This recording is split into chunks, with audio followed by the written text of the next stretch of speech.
परम सन्मानयोग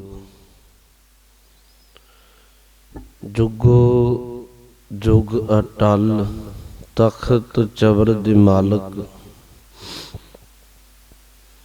गरीब निवाज सतगुरु धन धन साहिब श्री गुरु ग्रंथ साहिब जी महाराज जी दी पावन पवित्र हजूरी अंदर सुभाएमान सतसंगी जनों, गुरु बख्शी फतेह बुलाओ आखो जी वाहिगुरु जी का खालसा वाहिगुरु जी की फतेह। लड़ीवार धन गुरु गोबिंद सिंह साहब सच्चे पातशाह जी दी जीवन नूं विचारदियां सतगुरु बेअंत मालवे दे इलाके विच विचरदियां बख्शिशां करके बाइबल कलां आदि कथावां तो रहमतां बरता के अखीर दीने पहुंचदे है। सतगुरु ने दीना जिहड़ा अस्थान सी इनू एक लंबेरा समा टिकाणा बनाया होया सी। हुण सतगुरु महाराज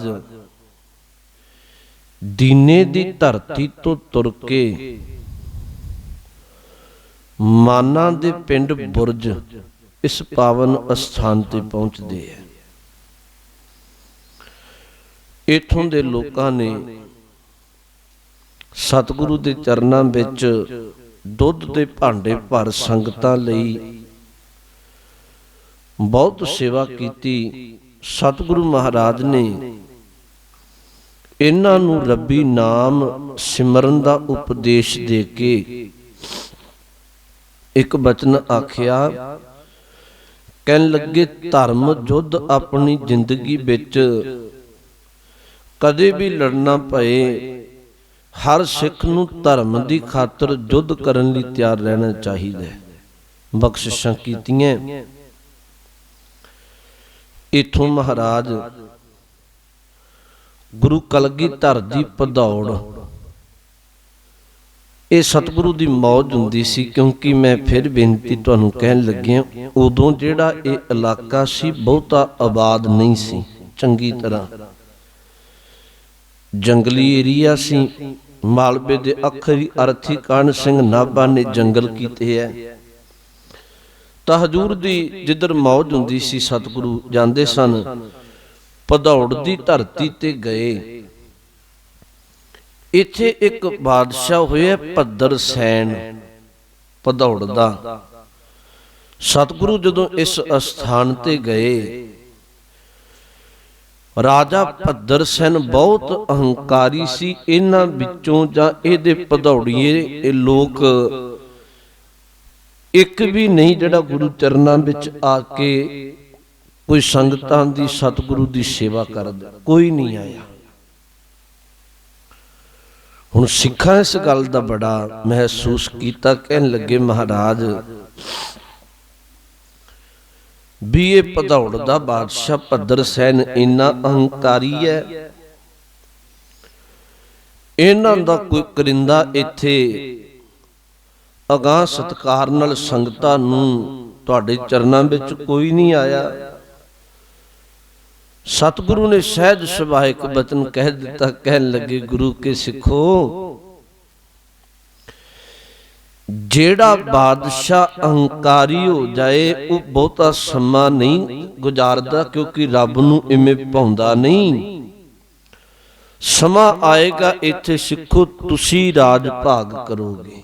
याद रखियो अज भद्र सैन दा नाम भी किसी नूं चेता नहीं होएगा। हालांकि पिछोकड़ विच जाऊं इथों दा बादशाह रहा, अज जिहड़ी बसों सिखां दी है।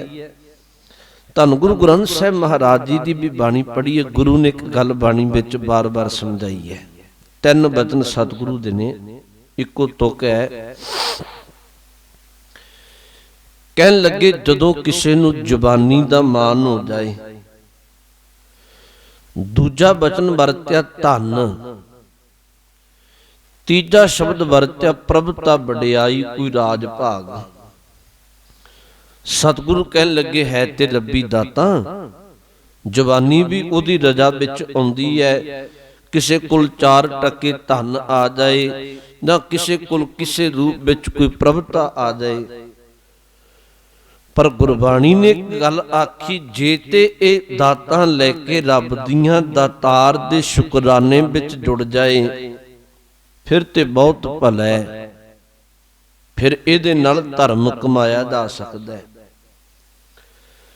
ਪਰ ਜਦੋਂ ਧੰਨ ਗੁਰੂ ਗ੍ਰੰਥ ਸਾਹਿਬ ਜੀ ਕਹਿਣ ਲੱਗੇ ਕੋਈ ਜਵਾਨੀ ਜਾਂ ਧਨ ਜਾਂ ਪ੍ਰਭਤਾ ਲੈ ਕੇ ਤੇ ਇਹਦੇ ਨਸ਼ੇ ਵਿੱਚ ਚੂਰ ਹੋ ਜਾਏ, ਸਤਿਗੁਰੂ ਕਹਿਣ ਲੱਗੇ ਫਿਰ ਧਰਮ ਤੋਂ ਦੂਰ ਹੋ ਕੇ ਬੰਦਾ ਪਾਪ ਕਮਾਉਂਦਾ ਹੈ।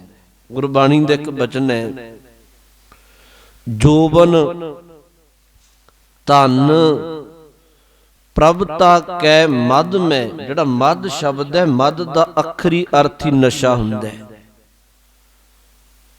ਜੋਬਨ ਧਨ ਪ੍ਰਭਤਾ ਕੈ ਮਦ ਮੈਂ। ਜਦੋਂ ਸਾਹਿਬ ਕਹਿਣ ਲੱਗੇ ਕੋਈ ਇਹਨਾਂ ਦਾ ਨਸ਼ੇ ਵਿੱਚ ਚੜ ਜਾਏ, ਕਿਸੇ ਨੂੰ ਨਸ਼ਾ ਹੋ ਜਾਏ, ਅਹਨਿਸ ਰਹਿ ਦੀਵਾਨਾ। ਦੀਵਾਨੇ ਦਾ ਅਰਥ ਹੁੰਦਾ ਕਮਲਾ ਬਾਬਰਾ। ਕਹਿਣ ਲੱਗੇ ਅਹਨਿਸ ਦਾ ਅਰਥ ਹੁੰਦਾ ਦਿਨ ਰਾਤ। ਫਿਰ ਉਹ ਦਿਨ ਰਾਤ ਹੀ ਬਾਬਰੇ ਦੀ ਤਰ੍ਹਾਂ, ਕਮਲਿਆਂ ਦੀ ਤਰ੍ਹਾਂ ਆਪਣਾ ਜੀਵਨ ਗੁਜ਼ਾਰਦਾ ਹੈ। ਇਹ ਅੱਜ ਵੀ ਤੁਸੀਂ ਦੇਖ ਲਿਓ, ਗੁਰੂ ਕਾ ਬਚਨ ਹਰ ਸਮੇਂ ਢੁਕਦਾ ਹੈ। ਜਿਨ੍ਹਾਂ ਤੇ ਬਖਸ਼ਿਸ਼ ਹੋ ਗਈ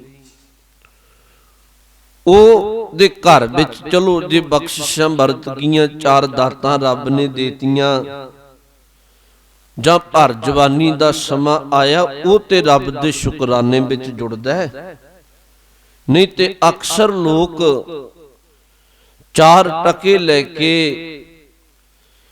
ਜਾਂ ਕੋਈ ਪ੍ਰਭਤਾ ਲੈ ਕੇ ਜਾਂ ਜਵਾਨੀ ਦੇ ਮਾਣ ਵਿੱਚ ਅਕਸਰ ਲੋਕੀ ਪਾਪ ਕਰਮ ਕਰਦੇ ਨੇ। ਗੁਰੂ ਨੇ ਗੱਲ ਸਮਝਾਈ, ਭਦੌੜ ਦੀ ਧਰਤੀ ਤੇ ਸਤਿਗੁਰੂ ਨੇ ਬਖਸ਼ਿਸ਼ਾਂ ਭਰਿਆ ਬਚਨ ਆਖਿਆ। ਕਹਿਣ ਲੱਗੇ ਕੋਈ ਗੱਲ ਨਹੀਂ ਸਿੱਖੋ, ਤੁਸੀਂ ਗਿਲਾ ਨਾ ਕਰੋ। ਜੇ ਇਹ ਮਨੁੱਖਤਾ ਦੀ ਸੇਵਾ ਹੀ ਭੁੱਲ ਗਏ ਹੈ, ਅੰਦਰੋਂ ਅਹੰਕਾਰੀ ਹੈ, ਸਮਾਂ ਆਏਗਾ ਇੱਥੇ ਤੁਸੀਂ ਰਾਜ ਭਾਗ ਕਰਨਾ। ਇੱਥੋਂ ਬਖਸ਼ਿਸ਼ ਕਰਕੇ ਸਤਿਗੁਰੂ ਫਿਰ ਦੀਨੇ ਦੀ ਧਰਤੀ ਤੇ ਆਏ ਨੇ। ਮਹਾਰਾਜ ਹੁਣ ਦੀਨੇ ਬਹੁਤ ਲੰਮਾ ਸਮਾਂ ਟਿਕਾਣਾ ਕੀਤਾ ਸੀ। ਇੱਥੇ ਸ਼ਮੀਰ ਲਖਮੀਰ ਤਖਤ ਮੱਲ ਭਾਈ ਦੇਸੂ ਤਰਖਾਨ ਰੂਪ ਚੰਦ ਦੀ ਔਲਾਦ ਵਿੱਚੋਂ ਧਰਮ ਸਿੰਘ, ਪਰਮ ਸਿੰਘ, ਬਾਬਾ ਗੁੱਦੜ ਆਦਿਕ ਬੇਅੰਤ ਸੰਗਤਾਂ ਨੂੰ ਬਖਸ਼ਿਸ਼ਾਂ ਕਰਕੇ ਅੱਜ ਇੱਥੋਂ ਤੁਰਦੇ ਹੈ। ਹਾਲਾਂਕਿ ਸਭ ਨੂੰ ਇੱਕ ਗੱਲੋਂ ਸੁਚੇਤ ਕੀਤਾ ਹੈ ਤੇ ਸ਼ਰਧਾ ਬਣ ਸਿੱਖਾਂ ਨੇ ਇੱਕ ਸਤਿਗੁਰੂ ਨੂੰ ਬੇਨਤੀ ਵੀ ਆਖੀ। ਮਾਲਵੇ ਦੇ ਬਹੁਤੇ ਸਿੱਖਾਂ ਨੇ, ਮਹਾਰਾਜ ਅਸੀਂ ਤੁਹਾਡੀ ਸੇਵਾ ਵਿੱਚ ਹਰ ਵੇਲੇ ਹਾਜ਼ਰ ਹੈ। ਕੱਲ ਜੇ ਕਿਤੇ ਪਾਪੀ ਫੌਜ ਚੜ ਕੇ ਲੈ ਕੇ ਆਏ, ਕੁਝ ਸੰਗਤਾਂ ਤੇ ਨਾਲ ਹੋ ਗਈਆਂ, ਕੁਝ ਸਿੱਖ ਤੇ ਨਾਲ ਹੋ ਗਏ, ਪਰ ਸਾਨੂੰ ਕਿਵੇਂ ਨਾ ਕਿਵੇਂ ਥੋੜੀ ਸੂਹ ਮਿਲ ਜਾਏ, ਸੁਨੇਹਾ ਮਿਲ ਜਾਏ, ਅਸੀਂ ਓਨੀ ਪੈਰੀ ਸ਼ਸਤਰ ਲੈ ਕੇ ਤੁਹਾਡੇ ਚਰਨਾਂ ਵਿੱਚ ਹਾਜ਼ਰ ਹੋਵਾਂਗੇ ਸੇਵਾ ਲਈ, ਜੰਗ ਦੇ ਮੈਦਾਨ ਵਿੱਚ ਜੂਝਾਂਗੇ। ਸਤਿਗੁਰੂ ਇੱਥੇ ਬਖਸ਼ਿਸ਼ਾਂ ਕਰਕੇ ਤੁਰੇ। ਹੁਣ ਮਹਾਰਾਜ ਦੀਨੇ ਤੋਂ ਪਿੰਡ ਭਗਤੇ ਆਉਂਦੇ ਹੈ। ਮੈਂ ਬਾਰ-ਬਾਰ ਬੇਨਤੀ ਕਹਿ ਰਿਹਾ, ਤੁਸੀਂ ਇਤਿਹਾਸ ਦੇ ਵੱਖਰੇ ਵੱਖਰੇ ਪੰਨੇ ਨੇ, ਵੱਖਰੇ ਵੱਖਰੇ ਵਿਦਵਾਨਾਂ ਨੇ ਜ਼ਿਕਰ ਕੀਤਾ ਹੈ। ਗਿਆਨੀ ਗਿਆਨ ਸਿੰਘ ਨੇ ਖਾਲਸਾ ਤਵਾਰੀਖ ਵਿੱਚ ਇਵੇਂ ਜ਼ਿਕਰ ਕੀਤਾ ਹੈ ਕਿ ਦੀਨੇ ਤੋਂ ਮਹਾਰਾਜ ਭਗਤੇ ਆਏ ਨੇ। ਇਸ ਪਾਵਨ ਧਰਤੀ ਤੇ ਆ ਕੇ ਇਹਦੇ ਪਿਛੋਕੜ ਨੂੰ ਵੀ ਥੋੜਾ ਜਿਹਾ ਬਾਤ ਲਵੋ, ਸਾਨੂੰ ਧਿਆਨ ਵਿੱਚ ਹੀ ਰਹੇ। ਫਫੜੇ ਭਾਈ ਕੇ ਪਿੰਡ ਵਿੱਚ ਇੱਕ ਭਾਈ ਅਲਦਿਤ ਚੌਧਰੀ ਹੈ, ਉਹਦੇ ਘਰ ਵਾਲੀ ਧਰਮੀ ਬੀਬੀ, ਉਹਦਾ ਨਾਮ ਹੈ ਮਾਤਾ ਗਾਗ। ਇਹਨਾਂ ਦੇ ਘਰ ਵਿੱਚ ਇੱਕ ਪੁੱਤਰ ਨੇ ਜਨਮ ਲਿਆ ਜਿਹਦਾ ਨਾਮ ਹੈ ਭਾਈ ਬਹਿਲੋ ਜੀ। ਪਹਿਲਾਂ ਤੇ ਨਾਮ ਬਹਿਲੋ ਚੌਧਰੀ ਹੈ, ਯਾਦ ਰੱਖਿਓ। ਹੁਣ ਵਕਤ ਦੇ ਨਾਲ ਜਦੋਂ ਬਾਪ ਚੌਧਰੀ ਸੀ ਤੇ ਪਿਤਾ ਪੁਰਖੀ ਅਦਬ ਸਤਕਾਰ ਨਗਰ ਵਿੱਚ ਹੈ ਤੇ ਇਹਦੇ ਕੋਲ ਵੀ ਪਿੰਡ ਦੀ ਚੌਧਰੀ ਹੈ, ਬਹੁਤ ਅਦਬ ਸਤਕਾਰ ਹੈ। ਹਾਲਾਂਕਿ ਇਹ ਪੂਜਾ ਸੁਲਤਾਨਪੁਰੀਏ ਪੀਰਾਂ ਦੀ ਪੂਜਕ ਹੈ, ਨਮਸਕਾਰਾਂ ਕਰਨ ਵਾਲਾ ਹੈ। ਇੱਕ ਗੱਲ ਚੇਤਾ ਰੱਖੋ, ਕਈ ਵਾਰੀ ਬੰਦੇ ਨੂੰ ਧਰਮ ਦੀ ਸਮਝ ਨਾ ਹੋਵੇ, ਉਹ ਭਰਮ ਵਿੱਚ ਅਕਸਰ ਹੀ ਹੁੰਦਾ ਹੈ, ਯਾਦ ਰੱਖਿਓ। ਅੱਜ ਵੀ ਜੇ ਧਰਮ ਦੀ ਸਮਝ ਨਹੀਂ ਤੇ ਉਹ ਕਿਤੇ ਨਾ ਕਿਤੇ ਕਿਸੇ ਰੂਪ ਵਿੱਚ ਭਰਮ ਦੇ ਵਿੱਚ ਜ਼ਰੂਰ ਹੋਵੇਗਾ।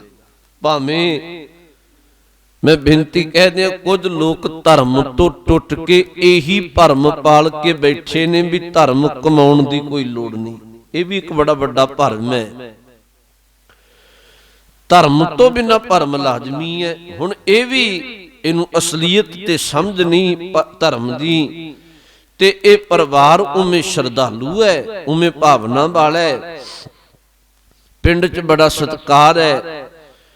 ਪਰ ਭਰਮ ਦੇ ਮਾਰਿਆਂ ਸੁਲਤਾਨਪੁਰੀਏ ਪੂਜਕ ਨੇ, ਪੀਰਾਂ ਦੇ ਪੁਜਾਰੀ ਨੇ ਇੱਕ ਵਾਰ ਬਖਸ਼ਿਸ਼ ਹੋਈ ਸਮਾਂ ਵਰਤਿਆ ਕਿ ਇਹ ਅੰਮ੍ਰਿਤਸਰ ਸਾਹਿਬ ਦੀ ਧਰਤੀ ਤੇ ਗੁਰੂ ਅਰਜਨ ਸਾਹਿਬ ਜੀ ਦੇ ਚਰਨਾਂ ਵਿੱਚ ਗਏ। ਭਾਈ ਬਹਿਲੋ ਜੀ ਜਦੋਂ ਇੱਥੇ ਗਏ, ਸਤਿਗੁਰੂ ਦਾ ਦੀਵਾਨ ਸਜਿਆ ਹੋਇਆ ਹੈ। ਇਹ ਸਭ ਤੋਂ ਅੱਗੇ ਜਾ ਕੇ ਸੰਗਤ ਵਿੱਚ ਬੈਠੇ, ਦੀਵਾਨ ਦੀ ਸਮਾਪਤੀ ਹੋਈ। ਹੁਣ ਉੱਥੇ ਬਖਸ਼ਿਸ਼ ਵਰਤੀ ਤੇ ਬਹਿਲੋ ਜੀ ਨੇ ਅਗਾਂਹ ਹੋ ਕੇ ਸਤਿਗੁਰੂ ਨੂੰ ਇੱਕ ਬੇਨਤੀ ਕੀਤੀ। ਕਹਿਣ ਲੱਗਿਆ, ਮਹਾਰਾਜ ਮੇਰੇ ਤੇ ਬਖਸ਼ਿਸ਼ ਕਰ ਦਿਓ, ਰਹਿਮਤ ਅੰਮ੍ਰਿਤ ਆਦਿਓ, ਸਿੱਖੀ ਦੀ ਦਾਤ ਦਿਓ। ਹਜ਼ੂਰ ਨੇ ਇੱਕ ਬਚਨ ਆਖਿਆ, ਕਹਿਣ ਲੱਗੇ, ਬਹਿਲੋ ਤੂੰ ਆਇਆ ਬਾਅਦ ਵਿੱਚ ਹੈ, ਬਖਸ਼ਿਸ਼ ਪਹਿਲਾਂ ਭਾਲਦਾ, ਆਇਆ ਤੇ ਤੂੰ ਹੁਣੀ ਹੈ, ਬਖਸ਼ਿਸ਼ ਪਹਿਲਾਂ ਭਾਲਣਾ ਹੈ। ਸਤਿਗੁਰੂ ਨੇ ਇੱਕ ਬਚਨ ਵਰਤਿਆ, ਕਹਿਣ ਲੱਗੇ ਤੂੰ ਸੇਵਾ ਕਰ, ਸਿਮਰਨ ਕਰ, ਗੁਰੂ ਕਿਰਪਾ ਕਰੇਗਾ। ਯਾਦ ਰੱਖਣ ਵਾਲੀ ਗੱਲ ਹੈ, ਸੀ ਚੌਧਰੀ ਉਦੋਂ ਗੁਰੂ ਅਰਜਨ ਸਾਹਿਬ ਸੱਚੇ ਪਾਤਸ਼ਾਹ ਮਹਾਰਾਜ ਨੇ ਸ੍ਰੀ ਅੰਮ੍ਰਿਤਸਰ ਸਾਹਿਬ ਦੇ ਸਰੋਵਰ ਨੂੰ ਪੱਕਿਆਂ ਕਰਨ ਦੇ ਲਈ, ਵੇਖੋ ਸਰੋਵਰ ਦੀ ਖੁਦਵਾਈ ਗੁਰੂ ਰਾਮਦਾਸ ਜੀ ਨੇ ਕਰਵਾਈ ਹੈ, ਯਾਦ ਰੱਖਿਓ। ਪੱਕਿਆਂ ਇਹਨੂੰ ਗੁਰੂ ਅਰਜਨ ਸਾਹਿਬ ਕਰਾਉਂਦੇ ਆ, ਤੇ ਸਰੋਵਰ ਦੇ ਵਿਚਕਾਰ ਸ੍ਰੀ ਹਰਮੰਦਰ ਸਾਹਿਬ ਦਰਬਾਰ ਸਾਹਿਬ, ਇਹ ਵੀ ਗੁਰੂ ਅਰਜਨ ਸਾਹਿਬ ਬਣਵਾਉਂਦੇ ਆ। ਸਤਿਗੁਰੂ ਸਰੋਵਰ ਦੀ ਪਕਿਆਈ ਕਰਨ ਦੇ ਲਈ ਇੱਟਾਂ ਪਕਾਉਣ ਖਾਤਰ ਆਵੇ ਲੱਗੇ ਹੋਏ ਨੇ। ਬੇਅੰਤ ਸੰਗਤਾਂ ਸੇਵਾਵਾਂ ਕਰ ਰਹੀਆਂ। ਭਾਈ ਬਹਿਲੋ ਨੇ ਕਾਰੀਗਰਾਂ ਨੂੰ ਪੁੱਛਿਆ ਵੀ ਇੱਟਾਂ ਬਹੁਤ ਸੋਹਣੀਆਂ ਪੱਕਣ ਤੇ ਇਹਦੇ ਵਿੱਚ ਬਾਲਣ ਤੇ ਚਾਹੀਦਾ, ਅੱਗ ਬਾਲਣ ਦੇ ਲਈ ਕਿਹੋ ਜਿਹਾ ਬਾਲਣ ਪਾਈਏ। ਉਹਨਾਂ ਅੱਗੋਂ ਆਖਿਆ ਵੀ ਜੇ ਕਿਤੇ ਨਿੱਕੇ ਨਿੱਕੇ ਲੱਕੜਾਂ ਦੇ ਟੁਕੜੇ ਜਾਂ ਗੋਹਿਆਂ ਦੇ ਭੂਰ ਆਦਿਕ ਕੂੜਾ ਕਰਕਟ ਜਲਨਸ਼ੀਲ ਪਦਾਰਥ ਪਾਏ ਜਾਣ, ਜਿਹਦੇ ਕਾਰਨ ਇੱਕ ਸਾਰ ਅੱਗ ਬਲੇ ਤੇ ਇੱਟਾਂ ਬਹੁਤ ਸਾਫ਼ ਨਿਕਲਦੀਆਂ। ਗੱਲ ਕਹਿਣੀ ਤੇ ਸੌਖੀ ਹੈ, ਅੰਦਰ ਹਾਲਾਂਕਿ ਚੌਧਰੀ ਵੀ ਇਲਾਕੇ ਦਾ। ਭਾਈ ਬਹਿਲੋ ਨੇ ਆਪਣੇ ਮੋਢੇ ਤੇ ਪੱਲਾ ਪਾ ਕੇ ਜਾਂ ਪੱਲੀ ਆਦਿਕ ਪਾ ਕੇ ਅੰਮ੍ਰਿਤਸਰ ਸਾਹਿਬ ਦੀਆਂ ਗਲੀਆਂ ਦੇ ਵਿੱਚੋਂ ਨਿੱਕਾ ਨਿੱਕਾ ਕੂੜਾ ਕਰਕਟ ਲੱਕੜਾਂ ਆਦਿਕ ਗੋਹੇ ਦੇ ਭੋਰ ਕਈ ਕੁਝ ਚੁਣ ਕੇ ਲਿਫਾਫੇ ਆਦਿਕ ਲਿਆ ਕੇ ਜਿੱਥੇ ਇੱਟਾਂ ਪੱਕਦੀਆਂ ਸਨ ਉੱਥੇ ਆਵੇ ਵਿੱਚ ਅੱਗ ਬਾਲਣ ਲਈ ਪਾਉਣੀਆਂ। ਸੇਵਾ ਕਰਕੇ ਅੰਦਰ ਦਾ ਅਹੰਕਾਰ ਚਲਿਆ ਗਿਆ। ਯਾਦ ਰੱਖਿਓ ਇਹ ਗੱਲ, ਅਹੰਕਾਰ ਹੈ ਜਿਹੜਾ ਇਹ ਸਤਿਗੁਰੂ ਨੇ ਸੇਵਾ ਐਵੇਂ ਨਹੀਂ ਬਖਸ਼ੀ। ਗੁਰੂ ਅਰਜਨ ਸਾਹਿਬ ਜੀ ਦੇ ਕੋਲ ਇੱਕ ਵਾਰ ਇੱਕ ਬ੍ਰਾਹਮਣ ਆਇਆ ਸੀ, ਪੰਡਤ ਵਿਦਵਾਨ, ਜਿਹਦਾ ਅਦਬ ਸਤਿਕਾਰ ਬਹੁਤ ਸੀ, ਜਿਹਨੂੰ ਮੱਥਾ ਟੇਕਣ ਵਾਲੇ ਬਹੁਤ ਸੀ। ਤੇ ਉਹਨੇ ਸਾਹਿਬ ਨੂੰ ਆ ਕੇ ਇੱਕ ਬੇਨਤੀ ਆਖੀ, ਕਹਿਣ ਲੱਗਿਆ, ਮਹਾਰਾਜ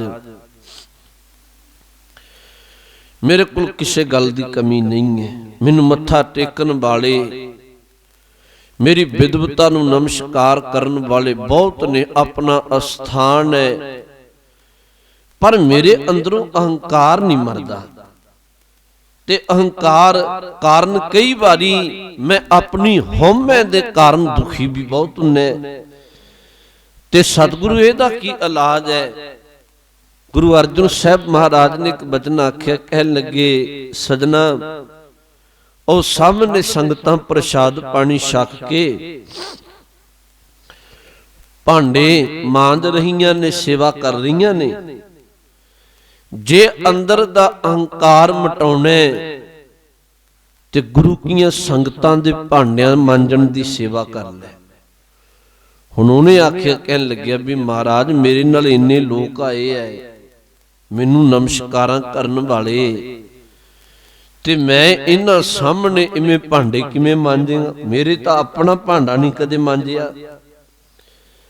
ਸਤਿਗੁਰੂ ਨੇ ਉਸ ਪੰਡਤ ਬ੍ਰਾਹਮਣ ਨੂੰ ਆਖਿਆ, ਫਿਰ ਇੱਕੋ ਹੀ ਇਲਾਜ ਹੈ, ਸੇਵਾ ਹੀ ਇੱਕ ਮਾਰਗ ਹੈ ਜਿਹੜਾ ਭਾਂਡੇ ਮਾਂਜਣਾ ਨਹੀਂ, ਕੇਵਲ ਤੇਰੇ ਹਿਰਦੇ ਦੀ ਅੰਦਰ ਹਉਮੈ ਦੀ ਕਾਲਖ ਲਾ ਦੇਗਾ।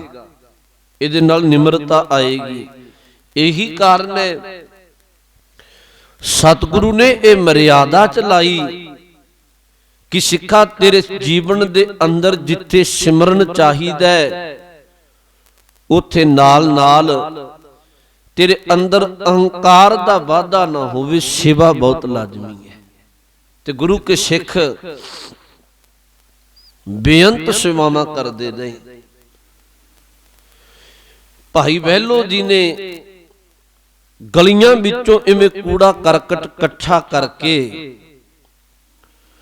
ਰੋਜ਼ਾਨਾ ਲਿਆ ਆਵੇ ਵਿੱਚ ਅੱਗ ਬਾਲਣ ਦੇ ਲਈ। ਇੱਟਾਂ ਪੱਕ ਰਹੀਆਂ ਨੇ ਪਾਉਣਾ, ਸਮਾਂ ਆਉਣ ਤੇ ਆਵੇ ਖੋਲੇ ਗਏ, ਇੱਟਾਂ ਬਹੁਤ ਪੱਕੀਆਂ ਨਿਕਲੀਆਂ, ਬਹੁਤ ਸੋਹਣੀਆਂ, ਇੱਕ ਵੀ ਖੰਗਰ ਆਦਿਕ ਖਰਾਬ ਇੱਟ ਨਹੀਂ।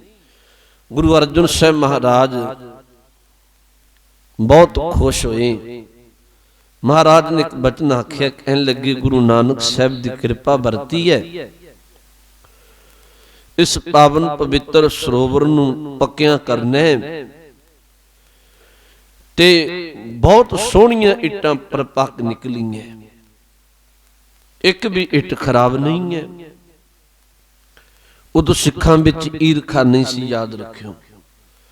ਗੁਰੂ ਕੇ ਸਿੱਖਾਂ ਨੇ ਅਗਾਂਹ ਹੋ ਕੇ ਇਹ ਬੇਨਤੀ ਕੀਤੀ, ਕਹਿਣ ਲੱਗੇ, ਮਹਾਰਾਜ ਇਸ ਇੱਟਾਂ ਪਕਾਉਣ ਵਿੱਚ ਇੱਕ ਸਿੱਖ ਦਾ ਬਹੁਤ ਯੋਗਦਾਨ ਹੈ, ਬੜੀ ਸੇਵਾ ਕਮਾਈ ਹੈ। ਹਾਲਾਂਕਿ ਸੇਵਾ ਤੇ ਭਾਵੇਂ ਹੋਰਾਂ ਵੀ ਕੀਤੀ ਹੈ, ਪਰ ਉਹਨੇ ਗਲੀਆਂ ਵਿੱਚੋਂ ਕੂੜਾ ਕਰਕਟ ਇਕੱਠਾ ਕਰਕੇ ਸਤਿਗੁਰੂ ਸਾਰਾ ਦਿਨ ਇਹ ਸੇਵਾ ਕਰੀ। ਸਾਹਿਬ ਨੇ ਜਦੋਂ ਪੁੱਛਿਆ ਵੀ ਉਹ ਸਿੱਖ ਕੌਣ ਹੈ, ਦੱਸਿਆ ਗਿਆ ਫਫੜੇ ਭਾਈ ਕਿਆ ਦਾ ਰਹਿਣ ਵਾਲਾ ਭਾਈ ਬਹਿਲੋ ਹੈ। ਹੁਣ ਸਤਿਗੁਰੂ ਨੂੰ ਪਤਾ ਸੀ। ਮਹਾਰਾਜ ਨੇ ਕਿਹਾ, ਭਾਈ ਬਹਿਲੋ ਨੂੰ ਬੁਲਾਓ। ਇਤਿਹਾਸ ਦਾ ਪੰਨੇ ਕਹਿਣ ਲੱਗੇ, ਸਤਿਗੁਰੂ ਦੇ ਸਾਹਮਣੇ ਭਾਈ ਬਹਿਲੋ ਜੀ ਆਏ, ਦੂਰੋਂ ਨਮਸਕਾਰ ਕੀਤੀ।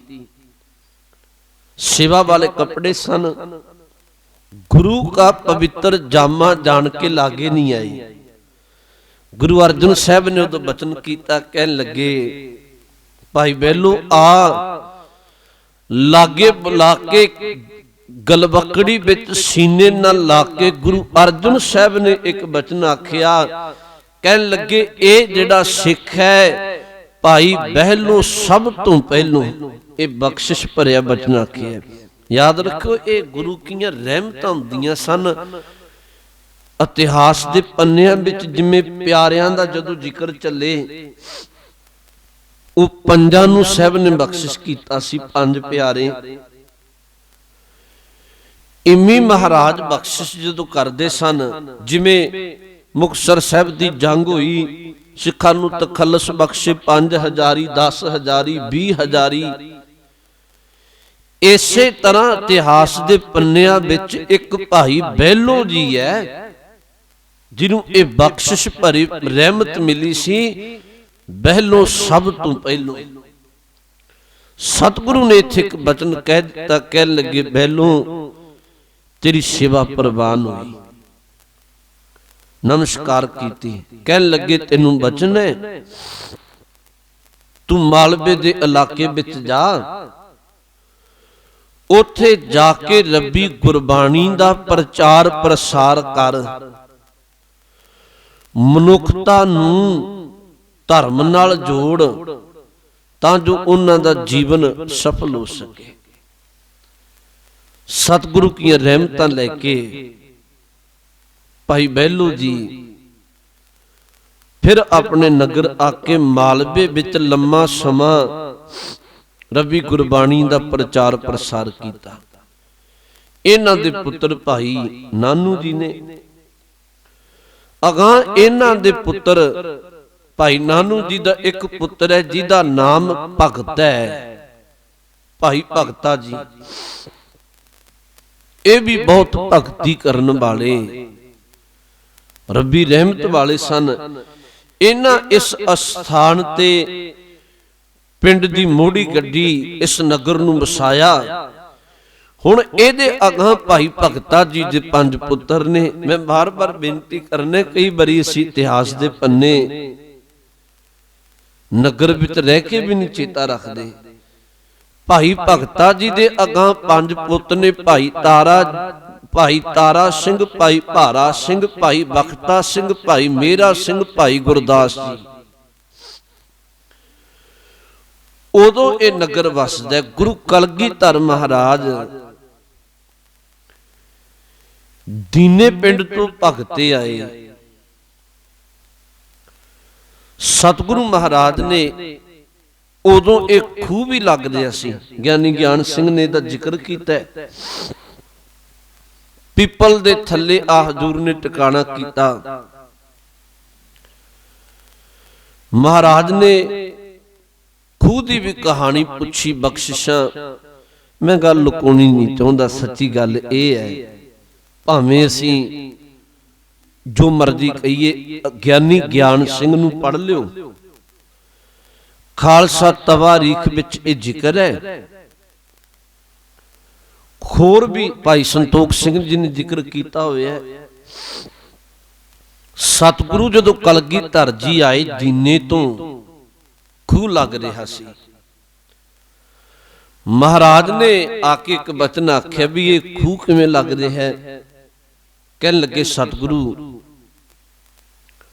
ਭਾਈ ਭਗਤਾ ਜੀ ਉਹ ਲਵਾ ਰਹੇ ਨੇ। ਸਤਿਗੁਰੂ ਨੇ ਇੱਕ ਬਚਨ ਵਰਤਿਆ, ਕਹਿਣ ਲੱਗੇ ਵੀ ਸਾਬੁਨ ਗਰਾਂ ਦਾ ਨਾਮ ਲੱਗ ਰਿਹਾ ਹੈ। ਸਾਬੁਨ ਗਰਾਂ ਦਾ ਇਹ ਬਚਨ ਵਰਤਿਆ। ਸਿੱਖਾ ਆਖਿਆ ਮਹਾਰਾਜ ਇਹ ਕੀ ਵਾਰਤਾ ਪਾਈ ਹੈ। ਸਤਿਗੁਰੂ ਨੇ ਉਦੋਂ ਗੱਲ ਸਮਝਾਈ। ਕਹਿਣ ਲੱਗੇ ਭਾਈ ਰਾਮੂ ਨਾਮ ਦਾ ਦੀਵਾਨ ਲਾਹੌਰ ਦਾ ਰਹਿਣ ਵਾਲਾ ਸੀ। ਇਹਦੀ ਧੀ ਨੂੰ ਕੋਈ ਦਿਓ ਆਦਿਕ ਉਹਦੇ ਭਰਮ ਜਾਲ ਵਿੱਚ ਪੈ ਕੇ ਤੇ ਸਰੀਰ ਰੋਗੀ ਹੋ ਗਿਆ। ਭਾਈ ਭਗਤਾ ਜੀ ਰੱਬੀ ਭਗਤੀ ਕਰਨ ਵਾਲੇ ਨੇ ਤੇ ਭਾਈ ਰਾਮੂ ਜੀ ਭਾਈ ਭਗਤਾ ਜੀ ਨੂੰ ਆ ਕੇ ਬੇਨਤੀ ਕਰਦੇ ਐ। ਉੱਥੇ ਜ਼ਿਕਰ ਹੈ ਭਾਈ ਭਗਤਾ ਜੀ ਨੇ ਗੁਰੂ ਕੀ ਟੇਕ ਲੈ ਕੇ ਬਖਸ਼ਿਸ਼ ਕੀਤੀ।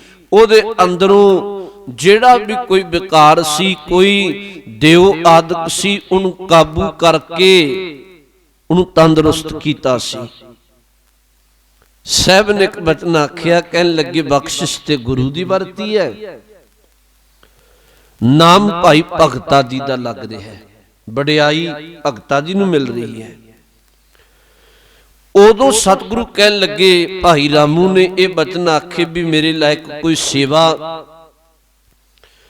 ਤੇ ਉਥੋਂ ਭਾਈ ਰਾਮੂ ਦੇ ਪੱਠਿਆਂ ਆਦਿਕਾਂ ਤੋਂ ਇੱਟਾਂ ਇੱਥੇ ਮੰਗਵਾ ਕੇ ਮਨੁੱਖਤਾ ਦੇ ਭਲੇ ਲਈ ਜਲ ਦੀ ਲੋੜ ਜਾਣ ਕੇ ਇਹ ਖੂਹ ਲਗਵਾਇਆ ਜਾ ਰਿਹਾ ਹੈ। ਸਤਿਗੁਰੂ ਦੇ ਕੋਲ ਬੇਅੰਤ ਸੰਗਤਾਂ ਆ ਗਈਆਂ। ਭਾਈ ਭਗਤਾ ਜੀ ਵੀ ਇਤਿਹਾਸ ਦੇ ਪੰਨਿਆਂ ਵਿੱਚ ਇਹ ਜ਼ਿਕਰ ਹੈ ਵੀ ਪਿੱਪਲ ਥੱਲੇ ਟਿਕਾਣਾ ਕੀਤਾ, ਤੇ ਭਾਈ ਭਗਤਾ ਜੀ ਆਪਣੇ 5 ਪੁੱਤਾਂ ਨੂੰ ਕੁਝ ਸੰਗਤਾਂ ਲੈ ਕੇ ਬਹੁਤ ਅਦਬ ਨਾਲ ਪਹੁੰਚੇ। ਇਹ ਵੀ ਯਾਦ ਰੱਖਿਓ, ਗਿਆਨੀ ਗਿਆਨ ਸਿੰਘ ਨੇ ਲਿਖਿਆ, ਇੱਕ ਘੋੜੀ ਸ਼ਿੰਗਾਰ ਕੇ ਕਾਠੀ ਆਦਿਕ ਪਾ ਕੇ ਗੁਰੂ ਚਰਨਾਂ ਵਿੱਚ ਜਾ ਭੇਟ ਕੀਤੀ, ਤੇ ਸਤਿਗੁਰੂ ਨੂੰ ਇੱਕ ਬੇਨਤੀ ਕੀਤੀ। ਕਹਿਣ ਲੱਗੇ, ਮਹਾਰਾਜ ਕੁਝ ਸਮਾਂ ਟਿਕਾਣਾ ਬਖਸ਼ਿਸ਼ਾਂ ਇੱਥੇ ਵਰਤਾਓ। ਆਪਣੇ ਗ੍ਰਹਿ ਵਿਖੇ ਲੈ ਆਏ, ਘਰ ਲੈ ਆਏ। 3 ਦਿਨ ਸਤਿਗੁਰੂ ਨੇ ਇੱਥੇ ਬਖਸ਼ਿਸ਼ਾਂ ਵਰਤਾਈਆਂ। ਬੇਅੰਤ ਸੰਗਤਾਂ ਇਲਾਕੇ ਵਿੱਚੋਂ ਆ ਕੇ ਲਾਗੇ ਬੰਨਿਓ ਗੁਰੂ ਕੀ ਰਹਿਮਤਾਂ ਮਾਣਦੇ ਆ।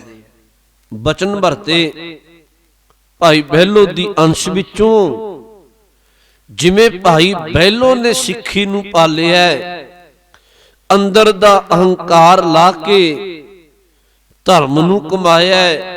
ਤੁਹਾਡੀਆਂ ਆਉਣ ਵਾਲੀਆਂ ਪੀੜ੍ਹੀਆਂ ਜੇ ਗੁਰੂ ਕੇ ਬਚਨ ਤੇ ਪਹਿਰਾ ਦੇਣਗੀਆਂ, ਸਿੱਖੀ ਨੂੰ ਪਾਲਣਗੀਆਂ, ਤੁਹਾਡੇ ਤੇ ਰੱਬੀ ਰਹਿਮਤ ਵਰਤੇਗੀ। ਇਹ ਬਖਸ਼ਿਸ਼ਾਂ ਕੀਤੀਆਂ।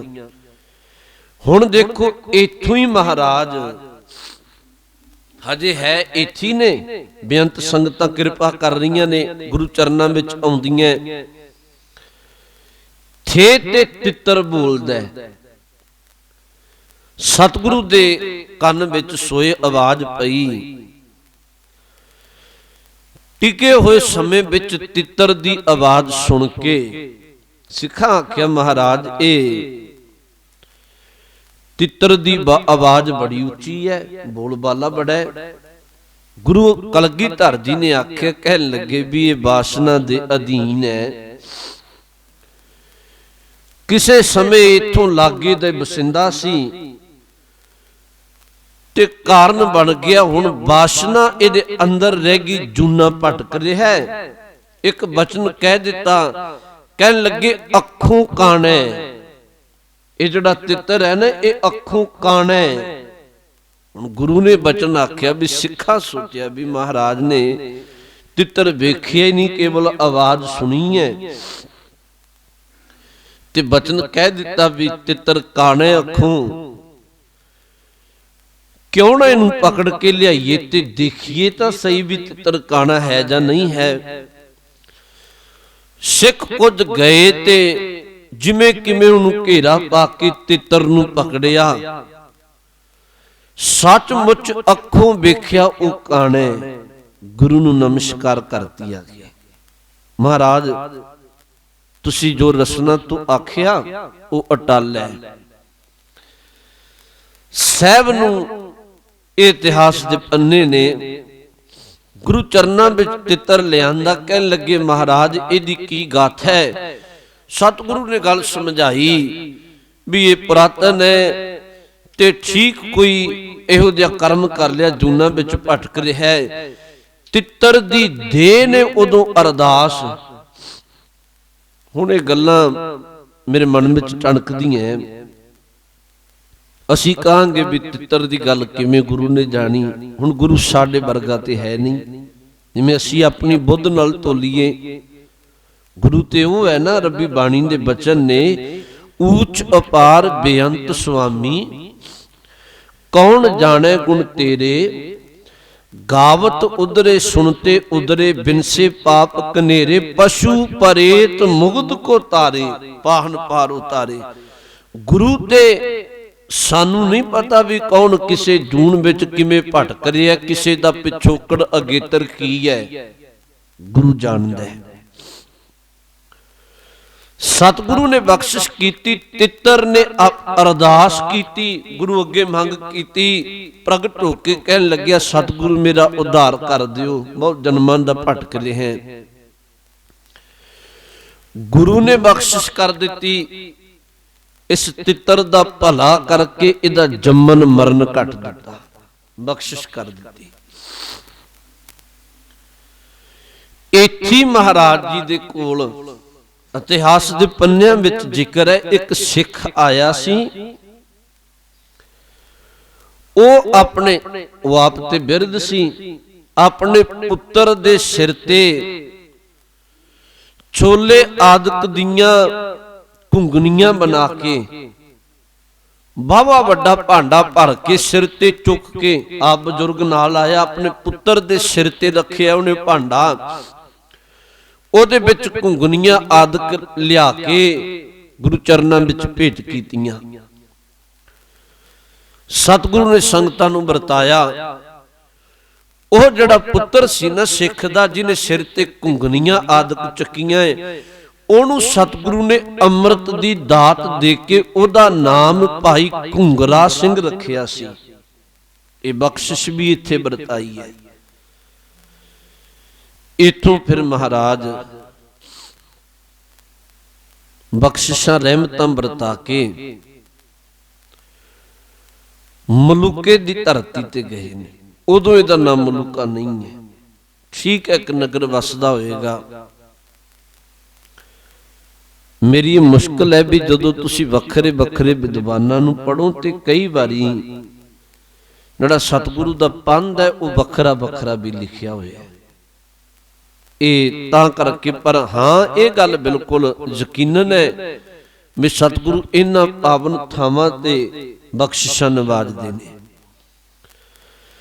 तां मैं बेनती कहन लग्या सा, सतगुरु जदों इस धरती ते निगर गए, मेरा ख्याल है भी उदों इहदा नाम मलूका नहीं है। क्यों? क्योंकि उदों एक इतिहास दे पन्नियां विच जिक्र है, एक भाई मलूका दीवाना, इस तरह नाम लिखिया हुआ है। मलूका दीवाना सी ते ए साधु, पर ए ना ते इन्हें अपने मुख ते दाड़ा प्रकाश कीता सी, ना इन्हें सिर दे केस रखी सी, उमें दस्तार बनदा है। हुण आप जी कहोगे भी साधु भी किवें बन गया, खिमा करियो, अज भी जिमें निर्मले ने वो कहाउंदे साधु ने, पर कई बारी विचों कुछ निर्मले ने वो सिर ते केस भी नहीं रखते जां मुख ते दाड़ा प्रकाश भी नहीं करते। ये जड़ा मलूका दीवाना साधु कहाउंदा है अपने आप नूं, ते दाड़ा प्रकाश नहीं है, केसां दी बेअदबी करदा है। अमृत वेला सी, सतगुरु दे कोल आया।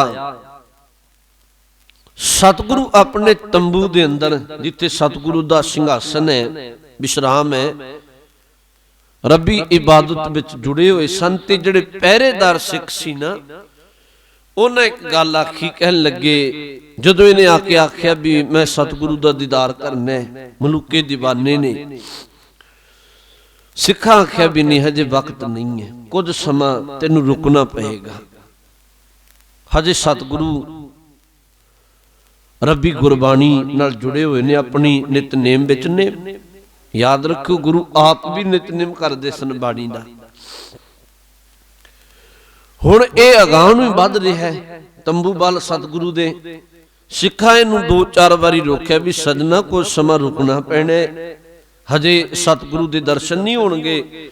आखिर ये सिखां दी गल नहीं मनदा, बिल्कुल अगाह जदों तंबू दे लागे गया, वापस नहीं परतदा, तां एक भाई भागू सिंह सिख दा नाम है, उन्हें म्यान विचों किरपान कढ के एक वार कीता, जख्मी हो गया, धरती ते डिग पिया बेहोश होके। जदों डिगिया धरती ते, इहदे अंदर भावना सी, इहदे विच कोई शक नहीं है। ਇਹਨੂੰ ਫਿਰ ਥੋੜੀ ਜੀ ਹੋਸ਼ ਆਈ, ਇਹਨੇ ਫਿਰ ਆਖਿਆ ਮੈਨੂੰ ਗੁਰੂ का दीदार करा ਦਿਓ, ਸ਼ਾਇਦ ਸਵਾਸੀ ਚਲੇ ਜਾਣ। ਸਤਿਗੁਰੂ ਤੰਬੂ ਵਿੱਚ ਸਨ। ਸਤਿਗੁਰੂ ਦੇ ਕੰਨ ਵਿੱਚ ਆਵਾਜ਼ ਪਈ, ਸਰਵਨਾ ਅੰਦਰ, ਸਾਹਿਬ ਬਾਹਰ ਨਿਕਲ ਕੇ ਆਏ। ਉਦੋਂ ਮਲੂਕਾ ਦੀਵਾਨਾ ਜ਼ਖਮੀ ਹੈ, ਕਿਉਂਕਿ ਸਿੱਖ ਨੇ ਬਾਹਰ ਕਰ ਦਿੱਤਾ ਸੀ। ਜ਼ਖਮੀ ਹੋਏ ਨੂੰ ਇੱਕ ਬਚਨ ਆਖਿਆ, ਕਹਿਣ ਲੱਗੇ ਮਲੂਕਿਆ ਤੇਰੀ ਸ਼ਰਧਾ ਬਹੁਤ ਹੈ, ਭਾਵਨਾ ਹੈ, ਜੇ ਕਹੇ ਤੈਨੂੰ ਰਾਜੀ ਕਰ ਦਈਏ, ਤੰਦਰੁਸਤ ਕਰ ਦਈਏ। ਇਹਨੇ ਅੱਗੋਂ ਬੇਨਤੀ ਆਖੀ, ਕਹਿਣ ਲੱਗੇ ਨਹੀਂ ਪਾਤਸ਼ਾਹ, ਹੁਣ ਤੇ ਤੁਹਾਡਾ ਦੀਦਾਰ ਹੋ ਗਿਆ, ਬਸ ਇਹੀ ਭਾਵਨਾ ਲੈ ਕੇ ਆਇਆ ਸੀ, ਜੀਵਨ ਸਫਲ ਹੋ ਗਿਆ, ਹੁਣ ਲੋੜ ਨਹੀਂ ਹੈ, ਬਸ ਤੁਹਾਡੀ ਬਖਸ਼ਿਸ਼ ਵਰਤ ਗਈ, ਤਰੁੱਠਿਓ ਬਸ ਰਹਿਮਤ ਵਰਤਾ ਦਿਓ। ਸਤਿਗੁਰੂ ਨੇ ਉਦੋਂ ਰਸਨਾ ਤੋਂ ਬਚਨ ਕਹਿ ਦਿੱਤਾ, ਕਹਿਣ ਲੱਗੇ ਮਲੂਕਿਆ ਦੀਵਾਨੇ, ਠੀਕ ਭਾਵੇਂ ਤੂੰ ਅੰਮ੍ਰਿਤ ਧਾਰੀ ਨਹੀਂ, ਪਰ ਤੇਰੇ ਹਿਰਦੇ ਦੀ ਭਾਵਨਾ ਜਾਂ ਤੂੰ ਰੱਬੀ ਦਰਗਾਹ ਵਿੱਚ ਪ੍ਰਵਾਨ ਹੋਏਗਾ। ਇਹ ਬਖਸ਼ਿਸ਼ ਭਰੇ ਬਚਨ ਆਖੇ ਇਤਿਹਾਸ ਦੇ ਪੰਨਿਆਂ ਵਿੱਚ ਜ਼ਿਕਰ ਹੈ। ਇਹ ਕੁਝ ਸਮੇਂ ਬਾਅਦ ਜਾਂ ਕੁਝ ਦਿਨਾਂ ਬਾਅਦ ਅਕਾਲ ਚਲਾਣਾ ਕਰਦਾ ਹੈ, ਇੱਥੇ ਪਾਵਨ ਨਗਰ ਬਖਸ਼ਿਸ਼ ਵਰਤਦੀ ਹੈ। ਮੇਰਾ ਖਿਆਲ ਹੈ ਇਹ ਵੀ ਮਲੂਕਾ ਨਗਰ ਇੱਥੋਂ ਹੀ ਵਸਿਆ ਹੋਵੇਗਾ। ਇਤਿਹਾਸ ਦੇ ਪੰਨਿਆਂ ਵਿੱਚ ਜ਼ਿਕਰ ਹੈ ਵੀ ਮਲੂਕਾ ਦੀਵਾਨਾ, ਕਿਉਂਕਿ ਅਕਸਰ ਪਹਿਲਾਂ ਜਿਹੜੇ ਨਗਰ ਸਨ ਉਹ ਕਿਸੇ ਨਾ ਕਿਸੇ ਬਜ਼ੁਰਗਾਂ ਦੇ ਨਾਮ ਤੇ ਵਸੇ ਹੋਏ ਨੇ। ਕਈ ਵਾਰੀ ਇੱਥੋਂ ਮਹਾਰਾਜ ਚੱਲ ਕੇ ਗੁਰੂ ਕਲਗੀਧਰ ਸੱਚੇ ਪਾਤਸ਼ਾਹ ਮਹਾਰਾਜ ਜਿਹੜਾ ਦਾਨ ਸਿੰਘ ਬਰਾੜ ਹੈ, ਇਹ ਗੁਰੂ ਚਰਨਾਂ ਵਿੱਚ ਸੀ, ਤੇ ਇਹਨੂੰ ਇੱਕ ਗੱਲ ਪੱਤੋ ਜਿਹੜਾ ਨਗਰ ਹੈ, ਇੱਥੇ ਮਹਾਰਾਜ ਨੇ ਆ ਟਿਕਾਣਾ ਕੀਤਾ ਹੈ। ਮਲੂਕੇ ਤੋਂ ਤੇ ਪੱਤੋ ਨਗਰ ਦੀ ਸੰਗਤਾਂ ਨੇ ਵੀ ਸੇਵਾ ਕੀਤੀ, ਮਹਾਰਾਜ ਜੀ ਦੀ ਬਖਸ਼ਿਸ਼ਾਂ ਲਈਆਂ। ਇੱਥੇ ਵੀ ਮਹਾਰਾਜ ਨੇ ਲੋਕਾਂ ਨੂੰ ਰੱਬੀ ਨਾਮ ਨਾਲ ਧਰਮ ਯੁੱਧ ਦਾ ਉਪਦੇਸ਼ ਦਿੱਤਾ। ਪੱਤੋ ਤੋਂ ਮਹਾਰਾਜ ਪੁੱਛਦੇ ਐ, ਪਿੱਛੋਂ ਸੂਹ ਮਿਲੀ ਸੀ ਮਹਾਰਾਜ ਨੂੰ ਵੀ ਵਜ਼ੀਰ ਖਾਂ ਤੇ ਹੁਸੈਨ ਖਾਂ ਦੋਨੋਂ ਵੱਡੀ ਤਿਆਰੀ ਕਰਕੇ ਫੌਜ ਚਾੜ ਕੇ ਲਿਆਉਣ ਦੀ ਸਲਾਹ ਬਣਾ ਰਹੇ ਨੇ, ਤੇ ਸਤਿਗੁਰੂ ਨੇ ਆਉਣ ਵਾਲਾ ਸਮਾਂ ਬਾਚ ਕੇ ਦਾਨ ਸਿੰਘ ਬਰਾੜ ਨੂੰ ਪੁੱਛਿਆ, ਕਹਿਣ ਲੱਗੇ ਵੀ ਬਰਾੜਾ ਇੱਥੇ ਲਾਗੇ ਕਿਹੜਾ ਟਿਕਾਣਾ, ਕੋਈ ਕਿਲਾ ਹੋਵੇ ਜਿਹਨੂੰ ਆਪਾਂ ਟਿਕਾਣਾ ਬਣਾ ਲਈਏ ਤੇ ਕੱਲ ਰੋਜ਼ ਕੋਈ ਵਕਤ ਬਣਿਆ ਜੰਗ ਕੀਤੀ ਜਾ ਸਕੇ। ਉਦੋਂ ਬਰਾੜ ਨੇ ਦੱਸਿਆ, ਕਹਿਣ ਲੱਗਿਆ ਮਹਾਰਾਜ ਇਥੋਂ ਕੁਝ ਕੋਹ ਦੀ ਦੂਰੀ ਤੇ ਕੋਟਕਪੁਰੇ ਦੀ ਧਰਤੀ ਹੈ। ਕੋਟਕਪੁਰਾ ਤੇ ਅੱਜ ਨਾਮ ਲੈਨੇ ਆ, ਕਪੂਰਾ ਚੌਧਰੀ ਸੀ ਇੱਥੋਂ ਦਾ, 84 ਪਿੰਡਾਂ ਦਾ ਸਰਦਾਰ ਸੀ। ਕਹਿਣ ਲੱਗਿਆ ਮਹਾਰਾਜ ਇਹਦੇ ਕੋਲ ਕਈ ਕਿਲੇ ਨੇ। ਮਹਾਰਾਜ ਨੇ ਇਹਦੀ ਬੇਨਤੀ ਮੰਨ ਕੇ ਬੈਰਾੜ ਦੀ ਵੀ ਇਧਰ ਹੀ ਟਿਕਾਣਾ ਕੀਤਾ ਜਾਏ। ਸਤਿਗੁਰੂ ਸੱਚੇ ਪਾਤਸ਼ਾਹ ਮਹਾਰਾਜ ਜਿਹੜਾ ਕੋਟਕਪੂਰਾ ਅੱਜ ਕੱਲ ਇਸ ਕੋਟ ਦੇ ਇਲਾਕੇ ਵਿੱਚ ਜਾ ਪਹੁੰਚੇ ਹੈ। ਬਾਹਰ ਤੰਬੂ ਲਾ ਕੇ ਟਿਕਾਣਾ ਕੀਤਾ। ਕਪੂਰਾ ਚੌਧਰੀ ਉਦੋਂ ਤੇ ਇਹ ਸ਼ਰਧਾ ਨਾਲ ਆਇਆ, ਗੁਰੂ ਚਰਨਾਂ ਵਿੱਚ ਆਇਆ, ਕਈ ਬੇਅੰਤ ਪਟਾਵਾਂ ਲੈ ਕੇ ਆਇਆ। ਸਤਿਗੁਰੂ ਦੇ ਨਾਲ 400 ਸਿੱਖ ਨੇ, ਨਾਲ ਤਕਰੀਬਨ ਸਾਰੀ ਸੰਗਤ ਲਈ, ਸਿੱਖਾਂ ਲਈ ਪ੍ਰਸ਼ਾਦ ਪਾਣੀ ਦਾ ਪ੍ਰਬੰਧ ਕੀਤਾ। ਗੁਰੂ ਚਰਨਾਂ ਵਿੱਚ ਕਪੂਰਾ ਆਉਂਦਾ ਹੈ, ਇੱਥੇ ਮਹਾਰਾਜ ਬਖਸ਼ਿਸ਼ਾਂ ਵੀ ਵਰਤਾਉਣਗੇ। ਅਗਾਂਹ ਫਿਰ ਕਪੂਰੇ ਤੋਂ ਸਾਹਿਬ ਨੇ ਕਿਲਾ ਮੰਗਣਾ, ਉਹ ਸਾਰੀ ਗਾਥਾ ਲੜੀ ਆਪਾਂ ਕੱਲ ਰੋਜ਼ ਵਿਚਾਰਾਂਗੇ। ਸਮੇਂ ਦੀ ਸੀਮਾ, ਭੁੱਲ ਚੁੱਕ ਦੀ ਖਿਮਾ ਬਖਸ਼ਿਸ਼ ਕਰਿਓ। ਗੁਰੂ ਦਾ ਇਤਿਹਾਸ ਹੈ, ਇਹ ਬੇਅੰਤ ਹੈ, ਇਹਨੂੰ ਆਪਣੇ ਹਿਰਦੇ ਵਿੱਚ ਵਸਾ ਕੇ ਅਸੀਂ ਗੁਰੂ ਦੀਆਂ ਬਖਸ਼ਿਸ਼ਾਂ ਲਈਏ। ਫਤਿਹ ਦੀ ਸਾਂਝ ਪਾਓ। ਵਾਹਿਗੁਰੂ ਜੀ ਕਾ ਖਾਲਸਾ, ਵਾਹਿਗੁਰੂ ਜੀ ਕੀ ਫਤਿਹ।